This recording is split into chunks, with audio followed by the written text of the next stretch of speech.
¿Sabías que? Un micro de ciencia para simples mortales. Para poder recuperar a los nietos y nietas apropiados durante la dictadura, las abuelas de Plaza de Mayo también fueron científicas. Hoy te lo contamos todo en ¿Sabías qué? ¿Quién soy yo? ¿Un nombre? ¿Un documento? ¿Un número? ¿Cómo construyo mi propia identidad? ¿Forma parte solo de lo biológico? ¿Cambia a partir de cada interacción con la sociedad? Como sabemos, en la Argentina hubo alrededor de 500 niños y niñas, muchos de ellos recién nacidos, que fueron secuestrados, apartados de sus familias y entregados a otras. Era un plan perfecto, se fraguaban embarazos y adopciones con la complicidad del personal médico, abogados, abogadas, jueces y juezas y enfermeras. Pero lo que esta gente no sabía es que la ciencia iba a desarmar lo que parecía el crimen perfecto.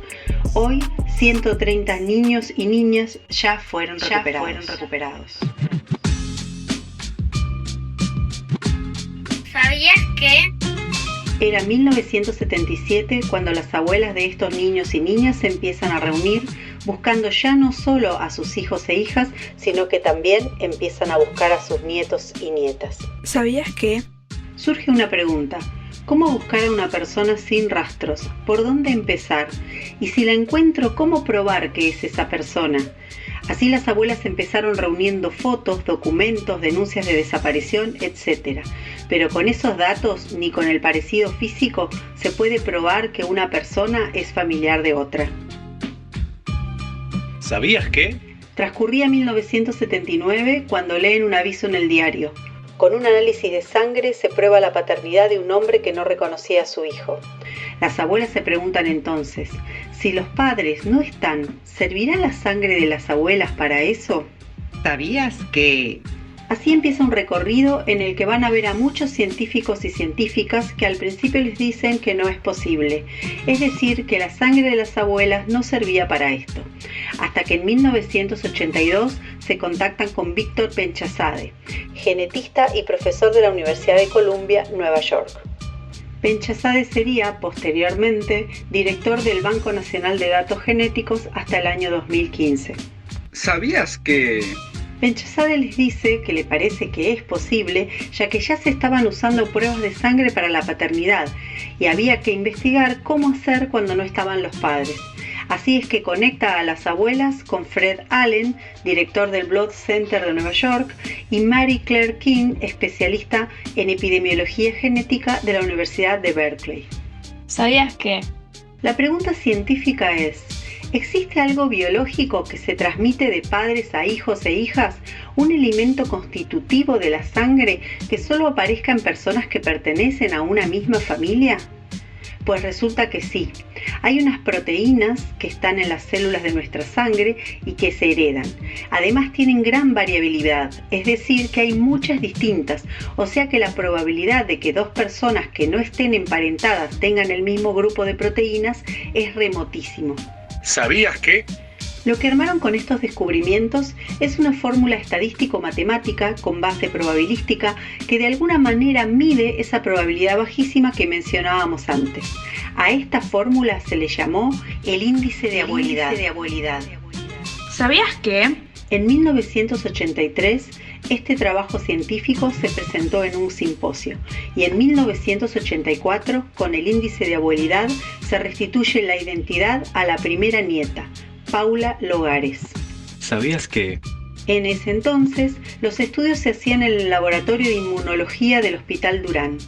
Era importante que quedara en la esfera de lo público y ese lugar fue el germen de lo que actualmente es el Banco Nacional de Datos Genéticos, que se creó por ley en 1987. ¿Sabías qué? Era necesario seguir perfeccionando estos métodos, ya que en algunos casos no había abuelos o abuelas, sino otros familiares. Mary Claire King publica entonces un artículo donde se aplica el uso del ADN mitocondrial a la identificación de personas. ¿Sabías qué? La identidad biológica de una persona está en su ADN. El ADN es una molécula dividida en fragmentos que conforman los 23 pares de cromosomas distintos y a su vez se componen de entre 2.250 y 25.000 genes distintos. Esto da una gran variabilidad y por lo tanto la probabilidad de que dos personas que no estén emparentadas compartan parte de la secuencia es nula. ¿Sabías que? Volvamos al ADN mitocondrial. Dentro de las células hay unos componentes que se ocupan de la respiración celular que se llaman mitocondrias y adentro de ellas hay ADN como en todas las células del cuerpo, pero las mitocondrias se heredan completamente por línea materna. Es decir, yo tengo el mismo ADN mitocondrial que mi mamá, mi abuela, mis hijas y mis 2 hermanos, pero mis sobrinas no, ellas tienen el ADN mitocondrial de su mamá. Esto resultaba ideal para conectar abuelas y nietos. ¿Sabías que? ¿Qué hacer si la abuela no está? Los varones transmiten el cromosoma Y de varón a varón, es decir, que todos los varones de la línea paterna tienen el mismo cromosoma Y. O sea que, con el ADN podemos tener cubierta todas las posibilidades respecto a las personas disponibles para dar muestras biológicas para comparar. ¿Sabías que? Este círculo se cierra cuando en el año 2000 y luego de 10 años de trabajo se obtiene por primera vez la secuencia completa del ADN de un ser humano, lo que llamamos el genoma humano. ¿Sabías que? Estos descubrimientos científicos necesitaban de un marco legal que pudiera contenerlos y transformarlos en herramientas vivas para la búsqueda de los nietos y nietas. Es así que además de la Ley de Creación del Banco Nacional de Datos Genéticos, en 1989 se establece la Convención de los Derechos del Niño. Establece en sus artículos 7 y 8, llamados las cláusulas argentinas, que todo niño tiene derecho a un nombre y a una nacionalidad y a conocer a sus padres, que es un deber del Estado preservar la identidad y restituirla si hubiese sido privada de ella. ¿Sabías que? Además, en 1998 se crea la CONADI, Comisión Nacional por el Derecho de la Identidad, y se establece a la identidad como un derecho humano. ¿Sabías que? Desde 2009 se modifica la ley del Banco Nacional de Datos Genéticos y se establece la imposibilidad de negarse a dar una muestra biológica. ¿Por qué? Porque el derecho a la identidad es un derecho social de rango constitucional, no es un derecho personal. No podés decir que no querés saber. El derecho a la identidad es superior a cualquier derecho individual. Por ejemplo, está por sobre el derecho a la privacidad. ¿Sabías que? Además, la apropiación de niños y niñas y la supresión de identidad es un delito de lesa humanidad, de acción pública y que no prescribe, y es obligación del Estado resolverlo. Como dice Estela de Carlotto, los nietos, hoy adultos, tienen obligación de dar una muestra porque llevan la prueba de un delito en su sangre. ¿Sabías que? Todavía faltan encontrar muchos nietos y nietas. En ese sentido, es importante señalar que esos niños y niñas apropiados son ya adultos y quizás también son padres y madres, y entonces está en juego el derecho a la identidad también de sus propios hijos. Por eso, si dudas de tu identidad y naciste entre 1975 y 1983, acércate a abuelas. Acércate a abuelas.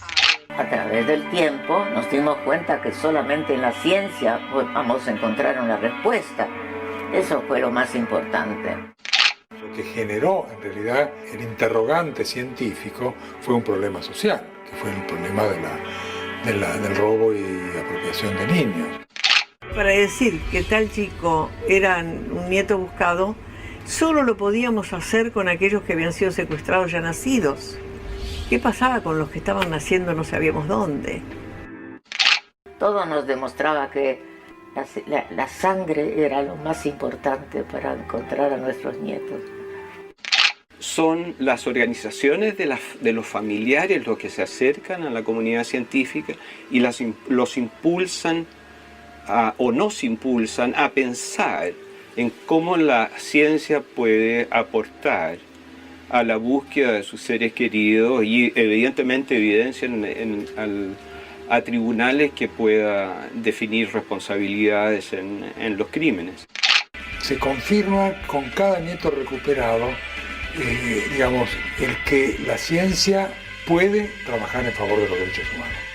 El miércoles 17 de febrero, hace apenas unos días, la jueza llamó a la asociación para que se le comunicara al secretario de la institución, o sea, Abel, que habíamos encontrado a su hijo. Fue una infancia muy violenta, lo que me fue llevando a tener las dudas, a ir creciendo y a ir viendo otras familias que criaban a los nenes de otra manera, no a los golpes como me habían criado a mí. Me venían recuerdos de la infancia, de cuando iba al colegio con mis otros supuestos hermanos, que los chicos me decían, vos no te pareces a ellos. Y después, bueno, vas juntando toda esa información y los grados de violencia que había llevan a que cada vez tenía más dudas. Al encontrarme en Abuela con Abel, después del abrazo, nos encerramos en la oficina que usaba él en ese momento. Y bueno, lo primero que le pido es una foto de mi mamá. Ella era luchadora en la zona norte donde militaba, era médica cirujana y tenía dispensario en la villa de la calle Uruguay, en La Cava. Saber de donde yo venía, de Silvia, era sentirme muy orgulloso también, ¿no? de haber nacido de esa mujer. No se puede vivir en ignorar su origen. Por eso todos aquellos que tengan dudas tienen que venir con la confianza del respeto, la reserva, la intimidad y no hacerles daño, todo lo contrario, liberarlos. Van a volar, se van a quedar con nosotros, nos van a querer o no, eso es ya parte de otra historia. Lo que tienen que recuperar ellos es su derecho a saber quiénes son.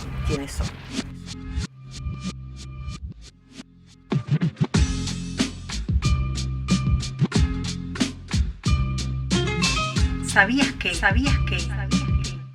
Un micro de ciencia para simples mortales.